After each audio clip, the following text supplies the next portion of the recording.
Whenever I review a camera system, one of the first things I am specifically focused on is privacy. It matters whether or not somebody is sat in an office watching you without your permission. It's weird and nobody should be doing that.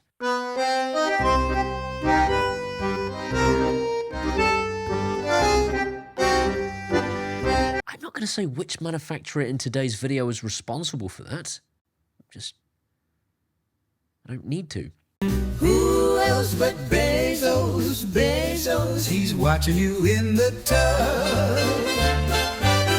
So I do tend to do a lot of work with Reolink because their cameras are second to none when it comes to privacy. Everything is within your control, and their price tag is a lot cheaper for a heck of a lot better quality imagery. But there has been one gap in the market which has been covered by Ring, which hasn't been covered by Reolink until very recently, and I'm very excited as a consequence because I want to do a side-by-side comparison specifically between the Ring Floodlight Cam and Reolink's Elite Floodlight Camera. The only problem is I can't get a Ring camera delivered until Thursday. Hang on a minute. I sell them at B&Q. I've just remembered. One to boom down. Should have probably beamed closer. Little dollar store, Vin Diesel rides again. Little dollar store, Vin Diesel rides again. Little dollar store, Vin Diesel. If I skip fast enough, they won't make me pay. If I skip fast enough, they won't. Now, full disclosure, this video is sponsored by Reolink. Where are you going? Listen, I'm just going to tell you the facts. I'm going to tell you side-by-side footage showing the two camera systems in operation. I'm going to compare stats, which are pure mathematics. We're going to test the floodlights on these things to see which one casts more light. We're going to compare things like subscription costs, and of course there isn't one for Reolink. I should probably point that out straight away. And I am not going to give you one single opinion. I am! Ring of f***ing garbage! Where have you been? On holiday. He's been on holiday. You're a sock.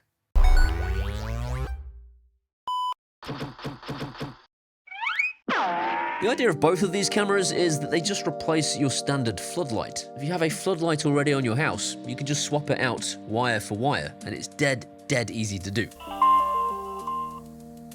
Welcome to Reolink. Thanks. Please install Reolink app and scan the QR code on the camera. It's probably actually easier than it would have been to have gotten rid of Jar Jar Binks in the Phantom Menace. It's embarrassing. But, my friend might have been banished. My forgotten. The bosses would do terrible things to me. Terrible things to me if me going back there. Whoops. Anyway. From there, they essentially do exactly the same thing. Flood your driveway with light and record things that happen. But one of them does it properly. Nothing's changed then. This is exactly the same garbage as I had the last time I tried a Ring product. Garden lights turning off. Spinny, spinny, spinny, spinny. I'm blind now. I can't actually see anymore. Oh, you failed to turn the garden light off. That's helpful, isn't it? It's there, right? My router is just there. Off. Thank you. What a joke. That's almost an opinion. Not my opinion, that's Mr. Socky's opinion. Let's start out with the fact that Reolink's Elite Floodlight Camera is 4K and 2 cameras. For 10 quid more money, 2 cameras instead of 1 and 4 times the resolution and a brighter spotlight. Let's look at that. The ambient light in this room about 3.4, 3.5 at the minute. And we're going to start out by turning on the Reolink floodlight. Which is super mega bright. It's actually a little bit further away than the Ring camera is. So it shouldn't actually, theoretically, do as well as the Ring camera. Although, you know, it's a floodlight in a small space. It ought to be pretty close. 40.2. I'm going to turn that floodlight off and we're going to switch to the Ring. And the results are 32.9. It's not as strong. Not by a good margin. So there you have it. Reolink is quite a bit brighter, substantially so, and even in a small space such as this, and with being slightly further away than the Ring is. Image quality. The first thing I'll say about the image quality is that the Ring camera has a much taller field of view, which is incredibly useful in a doorbell. When you're talking about monitoring your driveway, you need a much wider field of view. Width is much more important than length. That's what she said. Stop it. The Reolink camera, because it has two cameras stitched together, you get a way wider field of view, but still way more detail in the actual image itself. The second thing that I'll note is that the Reolink camera was recording before the motion event even happened. In at least one of my tests, the Ring camera was 5 or 6 seconds late, which is no good for me because I can actually cross my entire driveway in 6 seconds and I'd be out of the camera's view before it even started recording. And just a reminder, boys and girls, that you're paying $7.99 a month for that utter garbage! Not my opinion. Mr. Sockie's opinion. I was going to say privilege. Whoops.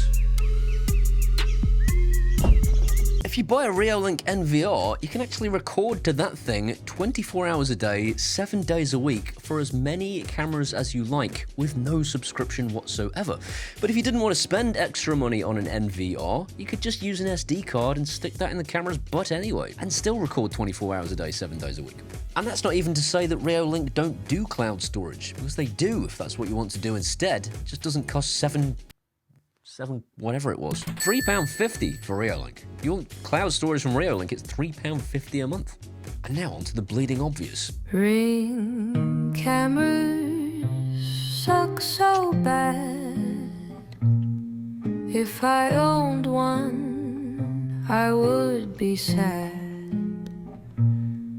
That dark blob is not a face. These cameras are Jeffrey's disgrace.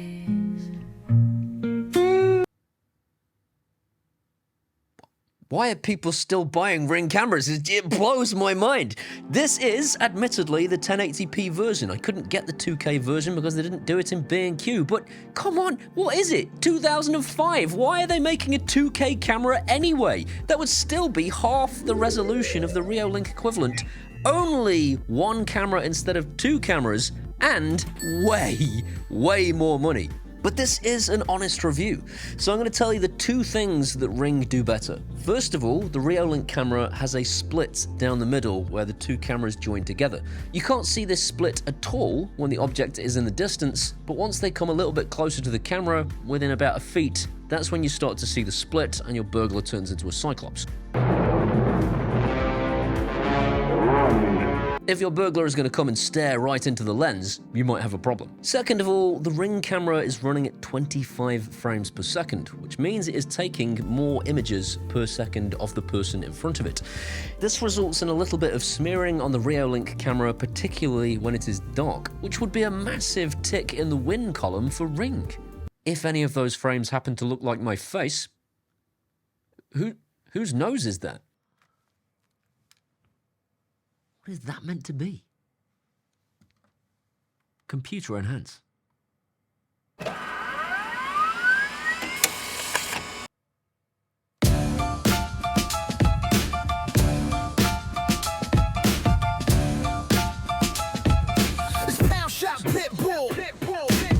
Okay, let's speed things up a bit and have a quick fire round. Let's start with notification speed.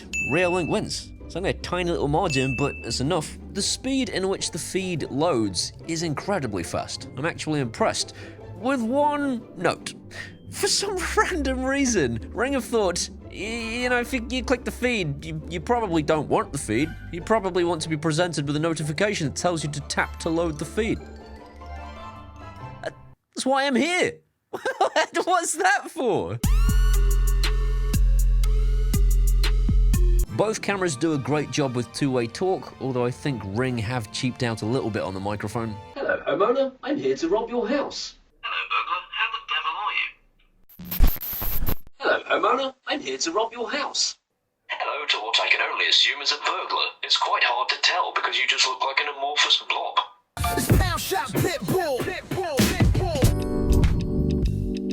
So it's perfect. Of course it's not. Bring on the elephants in the room.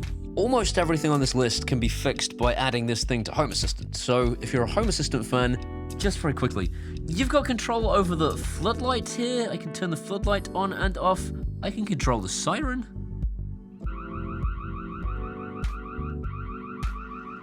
Shut up. Oh, thank God. I thought that wasn't going to turn off.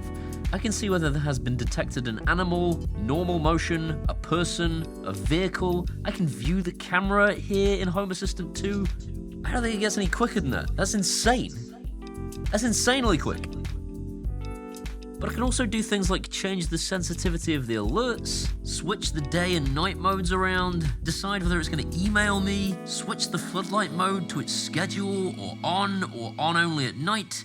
You can basically control literally any aspect of this camera within a Home Assistant, and that is why Reolink stuff is best for Home Assistant fans.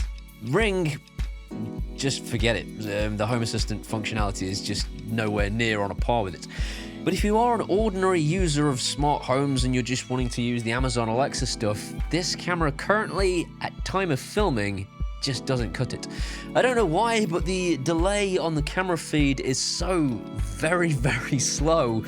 Not only to load, but also once it's loaded, I'm like waving my arm in the air and nothing happens for about 20 seconds. So the camera feed for Amazon Alexa is very, very poor currently. If that changes, I shall let you know in the description because it's just a case of Reolink doing some improvements to their server. I did try and load it through Home Assistant and use Home Assistant to feed Amazon Alexa, but that is equally poor. I think both Reolink and the people behind Home Assistant have some server trouble right now because it is diabolically slow. The Ring camera works great through Amazon Alexa. I can't pretend that it doesn't. It's the same company both ends. It works fantastically well. If you want a terrible camera that's terrible at everything it does except for loading on Amazon Alexa, then, get a Ring camera. Or literally anybody else. That's not my opinion, of course. That's Mr. Soki's opinion. Terrible, said Mr. Soki. Secondly, I think the Ring app beats the Reolink app hands down for being able to kind of scroll through your events. It is much more attractive, it is much easier to use, it's quicker to find what you want. If you're a person who's going to be browsing every 3 seconds looking through your camera feeds, you might find that the Reolink app is a little bit more awkward, particularly if you're filming 24 hours a day, 7 days a week. There are kind of ways and means, and it's obviously very easy to find your footage. It's just not as easy as it is with Ring. And the final two things, and both of these things can be fixed if you're a Home Assistant fan. So the first one is there are no rich text notifications for Reolink by default. The Ring app, when it gets a notification, will automatically show you an image of what it saw. The Reolink app just tells you in text. You can fix this with Home Assistant. I have done so personally. And finally, you can snooze alerts in Ring. And I keep telling Reolink this. I keep telling all of my suppliers this that do cameras. You need to be able to snooze notifications. I don't know why so few of you have implemented this. If you can't snooze notifications, what happens is you go out in your back garden for a bit, you keep getting the notifications and you think, annoying, I'll switch those off, and then you forget to switch them back on. You need a snooze button. Ring has this. As much as I hate Ring, Ring has this. Reolink, please implement this. I've told you so many times. Aside from those few gripes, Reolink have done it again. This is an absolutely gorgeous camera, and the floodlight more powerful than Ring, and you can actually change the temperature of the lights, and that might seem like a weird thing to get excited about, but if you value the front of your house, when visitors approach and you're thinking, I want my house to look nice, cold white light doesn't look very nice at all. The ability to choose exactly the color temperature of the light that is shone onto your driveway actually matters to me, as weird as that sounds. There's probably something wrong with me. I think there's something wrong with me. The Reolink camera wins out in every area that matters. Brighter spotlights, more detailed images, and a wider field of view. But probably more important than that to most people is the fact that there is no subscription, and if you value your privacy, no cloud if you don't want it either. And if you do want it, it's still there as an option. If you value your security and your privacy, put Ring in a bin immediately. The cameras to buy are from Reolink, and if you're into Home Assistant, they absolutely cannot be beat. As usual, there are links in the description, not only to this camera, but actually to all of the Reolink cameras I'm currently using and the MVR if you're interested in getting the exact setup that I've got. In the meantime, all that's left to do is to thank these incredible people running up your screen. They're my patrons from Patreon, and without them, I wouldn't be doing this for a living. I've got so many to thank again, and I'm gonna not well up. I'm gonna keep it together because every week I'm just blown away. This week, I want to thank personally my new patrons Jim Mitchell, Christopher Basham, Skidun, and James Young. Guys, thank you so much. If you want to be like those guys or like those guys, you can do that at either Patreon if you want to support me long term, or PayPal if you want to buy me a one-off beer. These are my Facebooks, my Instagrams, my Twitters, my Facebooks, and my... Oh my god, I'm so bad at this. Those things. See you next week.